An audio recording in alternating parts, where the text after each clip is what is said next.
Once upon a time, the inhabitants of Naimisharania, at the close of a long sacrifice, began to relate to one another pious, charming stories from different Puranas. The great sage, Sutta, was present in that assembly. Saunaka and other sages who were also there on that occasion, after complimenting Sutta on his deep lore, said, "O sinless one, we wish to hear again the very same nectar-like stories of the Puranas which have been recited to us by you. Tell us please, how Brahma created the universe, and for what reason Vishnu adopted the form of a fish. We are also anxious to know why Shiva took the goblet of human skull, why he is called Purari, and how Bhava, the cause of our prosperity, came to be known as Bhairava. O Sutta! Be gracious enough to relate all this exhaustively, for we never feel satiated with listening to your sweet narrations, as one is not with nectar." Sutta said, "Hear now, O Brahmanas, the sacred Matsya Purana which was revealed by Lord Vishnu in the form of a fish. In ancient times, Vaivasvata, Manu, the merciful, the first king of the solar dynasty, after making over his kingdom to his son, devoted himself to rigid asceticism. On a summit of the Malaya mountain, the devout austerities of that resolute hero, who was adorned with spiritual knowledge, and whose equilibrium of mind was just the same in adversity as in prosperity, were crowned with the attainment of transcendent yoga. After a period of 1,000,000 of years of continued asceticism, Lord Brahma became pleased towards him, and told him to ask for a boon. Having been thus addressed, by Brahma, the king, after saluting him, said, "Lord, I have only one boon to beg of you, which is above all other boons. May I have power sufficient for the protection of the whole creation, movable and immovable, when the hour of Pralaya will come." Lord Brahma, the soul of the universe, after granting the prayer of the king, in the following words, "Be it so," disappeared then and there, and the Devas profusely showered a rain of flowers from the ethereal regions. One day, in his hermitage, when the king was making a libation of water to the manes of his deceased ancestors, a carp, a small fish, fell into his hands along with the water. On seeing that tiny fish, the merciful king, out of compassion, wanted to preserve it and put it into his water jar. That tiny fish, in course of a day and night, grew into the form of a large fish, measuring 16 fingers in length, and, feeling uncomfortable inside the water jar where it was placed by the king, cried for deliverance. The king took it out of the water jar and put it in a large pitcher, but there also, in course of a night, it grew 3 hands in length. "I am at your mercy, come to my succor." The king, again hearing these cries of the fish, took it out of the pitcher and deposited it in a well. Later on, the well also proved insufficient. The king then accommodated it in a tank. In the tank, again, the fish grew a yojana, 8 miles, in length, and again appealed to the king, in a plaintive tone, to help it out of the tank. Then the king put the fish in the Ganges and, finding that it increased thereto, he placed it in the ocean. The fish went on increasing and increasing in bulk, until it very nearly filled the vast expanse of the great ocean. The king, seeing this, was awestricken and said, "Are you the chief of the Asuras? Or are you Vasudeva, who else has such an extraordinary power to assume such a tremendously big form extending to 1,600 miles? I have come to know you, O Keshava. You are puzzling me in the form of a fish. I bow down to you, O Hrishikesha, Jagnanatha, Jagadama." These are all different names of God. Being thus addressed, Bhagavana Janardana, in the form of a fish, complimented him, and said, "O spotless one, I have been truly known by you. In a few days' time, O king, the universe shall be deluged with water, along with the mountains and forests. The Devas have made this boat to rescue the creation from such a calamity, placing in its Vidajas, Andajas, Adbijas and Jarayujas. O king! You take charge of this boat and help the distressed at the time of the impending danger. When you find the boat in danger of being blown away by the strong gusts of wind, tie it to my horn. By rescuing the afflicted from such an awful misfortune, you will be rendering a great paternal service to the creation. And, O blessed sovereign! You shall reign for 1 Manvantara, from the beginning of the Kritayuga, and shall be venerated by the Devas." Sutta, continuing his narration, said that, on hearing such words of the Lord, the king begged him to reveal to him in how many years the time of destruction was likely to come. The king also entreated the Lord to point out to him the means of saving the creation from such a distress, and to let him know when he would again be fortunate enough to meet him face to face. The fish replied that from that day there would be no rain for 100 years, and the universe would be overtaken by a dire famine. After that, all the inferior beings of the universe would be scorched to death by the 7 ordinary rays of the sun, which shall become 7 times more powerful. In addition to all that, the subterranean fire would shoot out. Sesha, from his abode in the lower regions, would send forth venomous flames from his 1,000 mouths, and a furious fire would emerge from the third eye of Shiva. Thus the 3 worlds would be crumbled to ashes by the combined fury of all those various fires. The sky, with all the stars and planets, would also be destroyed by the heat thus originated. Then the 7 destructive clouds such as Samvarta, Vimanada, Drona, Chanda, Balahaka, Vidyutpataka and Sona, would spring up from the vapors arising out of such a heat, and would rain in torrents till all the seas become united into one great mass. In fact, the whole earth would be covered with one vast expanse of water. Then get hold of that yonder boat and put the seed of creation and the sacred Vedas in it. After that, fasten the boat to my horn by means of this rope that I give you, and then the contents of the barge will be saved by my glory.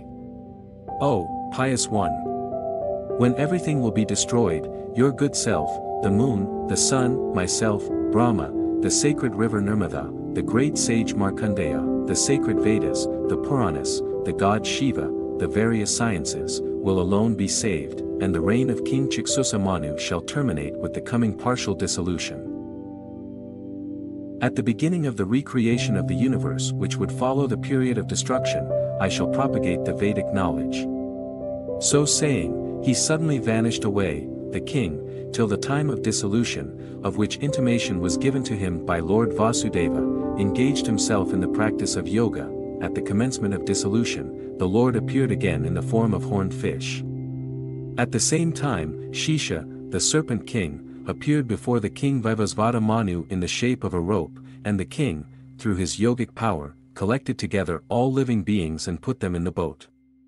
And, after fastening the boat to the horn of the fish, by means of the rope, the king saluted the Lord and got into it. Sutta said, O sages! Hear the history of creation, which you have asked me to narrate. I shall now proceed to relate it in the words of the Lord which were addressed to the king Vivasvata Manu. Manu entreated the Lord to relate to him, how the dissolution and the creation of the universe took place, how the generations of mankind came into being, the meaning of Manvantara, the biographies of eminent men, the expanse of the universe, the ways of charity, the path of duty, the precepts of Shraddha, the divisions of Varna and Ashrama, the ways of sacrificial rites, the greatness of the Devas, etc. Matsya said that during the period of great dissolution the universe was enveloped in darkness and was in a state of trance, as it were, inconceivable, still, and undefinable. In that state of unimaginable and indescribable trance, appeared Lord Swayambhu, who is also known as Narayana, owing to his omnipresence in Stula Sarira, made his appearance to create the universe. Swayambhu, with the desire of creating the universe, first created water and planted the seed of creation in it. The seed of creation, that is, Chaitanya, consciousness, by coming into contact with water, produced a vast egg, that is, the egg of Brahma, of golden hue, which, after 1,000 years, became 10,000 times more luminous than the sun. After that, Swayambhu merged himself into that tremendous Brahmanda, and owing to his omnipresence in it, he came to be known as Vishnu. He, Swayambhu, then created the sun by his glory, which owing to its first place in the creation, is known as Aditya. After dividing the huge Brahmanda into 2 parts, he, Swayambhu, made the heaven and earth, Akasa and the quarters. The upper portion of the divided Brahmanda formed the heaven, the lower one the earth. The direction in which the sun was located was termed Purva, that is, east. The direction on the right-hand side of Brahma was named Dakshina, that is, south. The direction to his left-hand side was styled Uttara, that is, north, and the one falling at his back came to be known as Paschima. that is, west. Afterwards, the principal mountains, like the Meru, clouds, lightning, embryo, rivers, Pitris, Manu and the 7 oceans, full of various gems, were created. Brahma created the Brahmanas and, owing to his desire of calling the universe into being, he is also known as Prajapati. Mrthinda came into being by the glory of the Creator.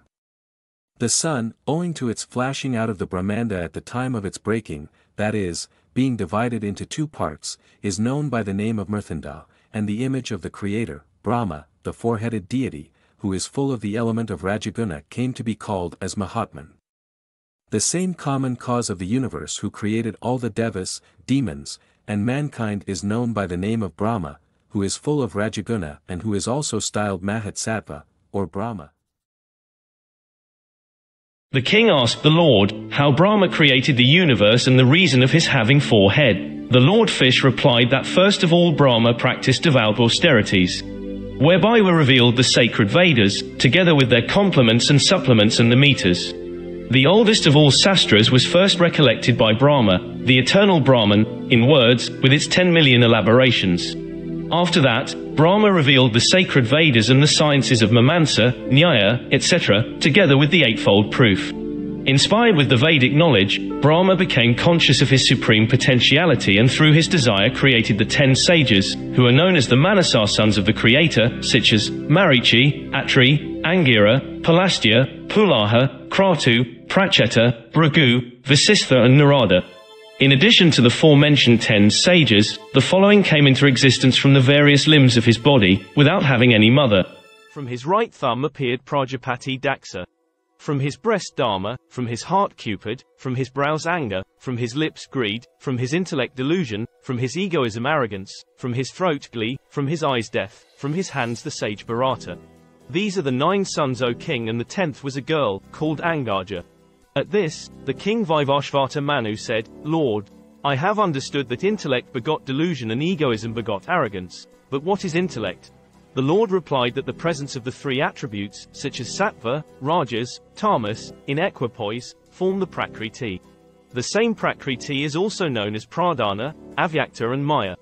The creation springs from this very prakriti and ultimately disappears into it.